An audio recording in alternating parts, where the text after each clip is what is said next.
S Jaishankar को आप देख रहे हैं, निर्मला सीतारमण को देख रहे हैं, तमाम नितिन गडकरी सब आगे की लाइन में बैठे हुए हैं। ये भारी भरकम जो मंत्रालय है मौजूदा सरकार में वो इनकी झोली में है। लेकिन इसी के साथ देखिए 99 की बात हो रही थी जब 21 सीटें थी जेडीयू की, और उस वक्त रक्षा मंत्रालय से लेकर सड़क परिवहन मंत्रालय, नागरिक उड्डयन मंत्रालय, ये सब उनकी झोली में गए थे, हेवी वेट्स जो अटल बिहारी वाजपेयी की सरकार में थे। हालांकि बाद में ये शपथ के वक्त था, बाद में उनके मंत्रालय में फेरबदल भी हुआ था।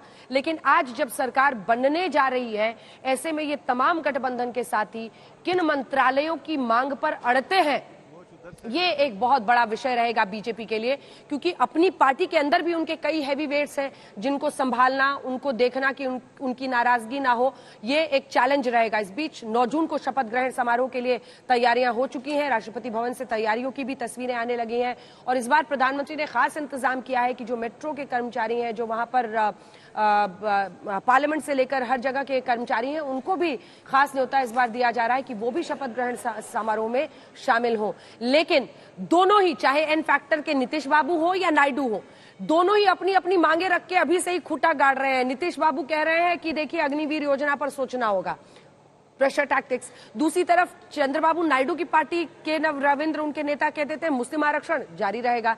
और ये दोनों ही ऐसे मुद्दे हैं, अग्निवीर तो बीजेपी ही लेके आई थी और इधर मुस्लिम आरक्षण के खिलाफ चुनावों में बीजेपी उतरी थी। तो ये दोनों ऐसे बोन ऑफ कंटेंशन जिसे कहा जा सकता है, ऐसे मुद्दे जो गले की फांस बन सकते हैं, उस पर दोनों ने ही प्रेशर बनाना शुरू कर दिया है। तो कितने कैबिनेट पद की वो मांग करेंगे? 2014 में जब मोदी सरकार बनी थी 24 कैबिनेट पद, जिसमें से 20 बीजेपी के हिस्से में, पूर्ण बहुमत था उनके पास।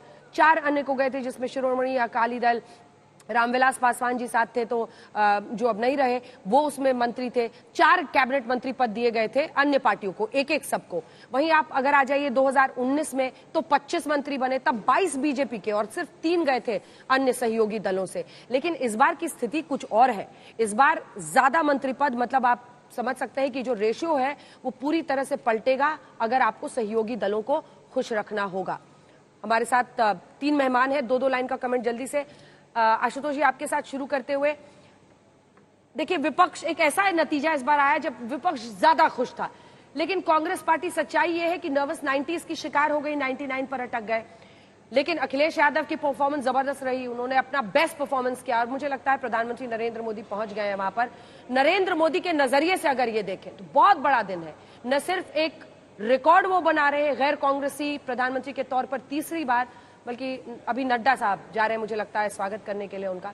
लेकिन इसी के साथ साथ अगर आप नरेंद्र मोदी की पूरे राजनीतिक सफर को देखें तो एक ऐसा व्यक्ति जो संघ के कार्यकर्ता के तौर पर पोस्टर चिपकाता था, वहां से लेकर तीसरी बार भारत का प्रधानमंत्री बनना, एक ऐसा अध्याय है भारत की राजनीति में जिसको पर कोई कितना भी सवाल खड़े करे, कीचड़ उछाले, लेकिन उनका जो राजनीतिक करियर है उसको दोहराने के लिए आने वाले वक्त में बहुत बड़ा चैलेंज रहेगा।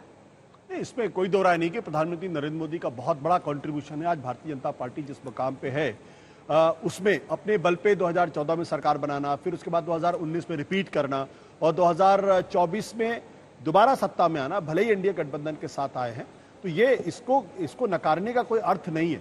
लेकिन एक चीज जो सारे इस मसले में महत्वपूर्ण ये है कि विपक्ष आज की तारीख में मजबूत स्थिति में होगा, और जो नरेंद्र मोदी की जो सरकार होगी वो कोalition गवर्नमेंट होगी, तो जो सत्ता का संतुलन थोड़ा सा बीजेपी की तरफ झुका हुआ था, अब वो कम से कम केंद्र की तरफ आता हुआ दिखाई पड़ रहा।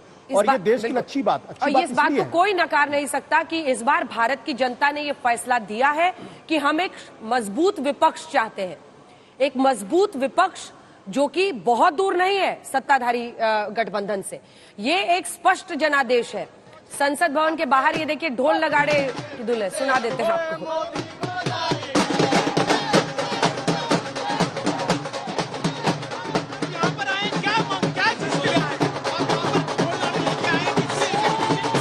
सिमरन ढोलिस टीम है, मोदी जी का वेलकम है, मोदी जी का वेलकम है।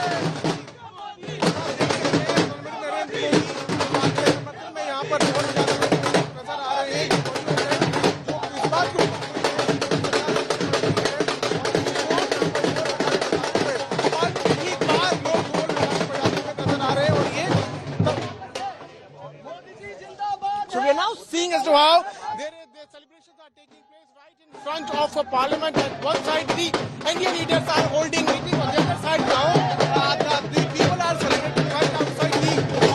are really happy about the fact that once again Modi government is going to be formed, and that is why we are now. तो ये संसद भवन के बाहर आप देख रहे थे, ढोल नगाड़े की धूम एक बार फिर से मोदी जी को लाए हैं। खुशी है उनके समर्थकों में, उनके समर्थक तो ऐसे हैं, लेकिन देखिए 3-4 बड़ी बातें हैं। लगभग 63 ऐसी सीटें हैं, क्या आप जानते हैं 63 ऐसी सीटें हैं जो 1% वोट से बीजेपी इस बार हारी है। अगर ये 1% वोट्स उनकी तरफ गए होते इन सीटों पर, तो सोचिए अपने दम पर उनके बहुमत का आंकड़ा कहां पर पहुंचता। 2024 के इन चुनावी नतीजों में 2-4 बहुत दिलचस्प बातें हैं जो आपको जल्दी जल्दी बता देते हैं, लेकिन कुल मिलाकर अगर आप देखें तो एक बार फिर से मोदी सरकार बन रही है। कहां पर चूक हुई, कहां पर क्या मामला फिसला, ये तो बीजेपी को सोचना है। लेकिन इस बार एनडीए की कुल 15 पार्टियों के 293 सांसद चुने गए हैं, जो आज एक बार फिर से ये सुनिश्चित कर रहे हैं कि पुनः एक बार, तीसरी बार मोदी सरकार। लेकिन 63 ऐसी सीटें हैं जहां पर सिर्फ 1% वोट, 1% वोट से बीजेपी हारी है। बीजेपी का जो ओवरऑल वोट परसेंटेज है उसमें 1.14% की गिरावट आई है। 2019 में बीजेपी ने 10 राज्य और केंद्र शासित प्रदेशों में क्लीन स्वीप किया था।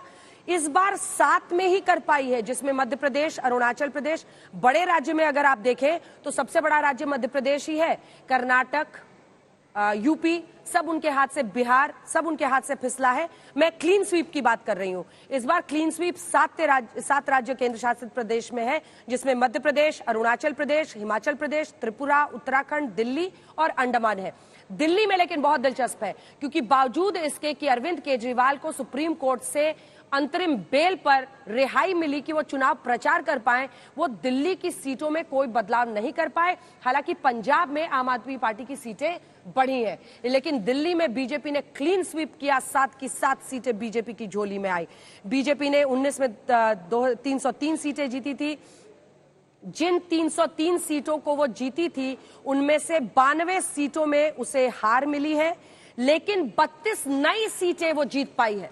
एक बार फिर से सुनिए, 2019 में बीजेपी 303 सीटें जीती थी, लेकिन उनमें से 92 सीटें वो इस बार हार गई जो जीती हुई थी, लेकिन 32 नई सीटें हैं। और मनोज तिवारी का नाम, क्योंकि 7 से 7 सीटें जो बीजेपी ने दिल्ली में जीती हैं उनमें से एक इनकी है और सिर्फ इन्हीं का टिकट रिपीट किया गया था।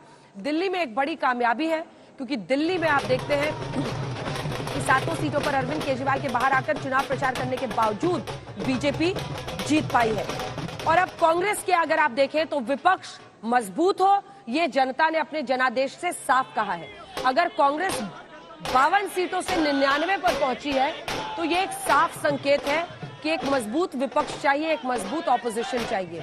दूसरी तरफ अगर आप देखते हैं कि समाजवादी पार्टी 5 सीटों से 37 पर पहुंची है, एक मजबूत विपक्ष चाहिए। जनता ने अपने मैंडेट में कहा है कि हम चाहते हैं कि एक मजबूत विपक्ष देश में हो, हर बिल पर चर्चा हो, देश की संसद में दोनों पक्षों को लोग जान पाएं और इसका सम्मान होना चाहिए।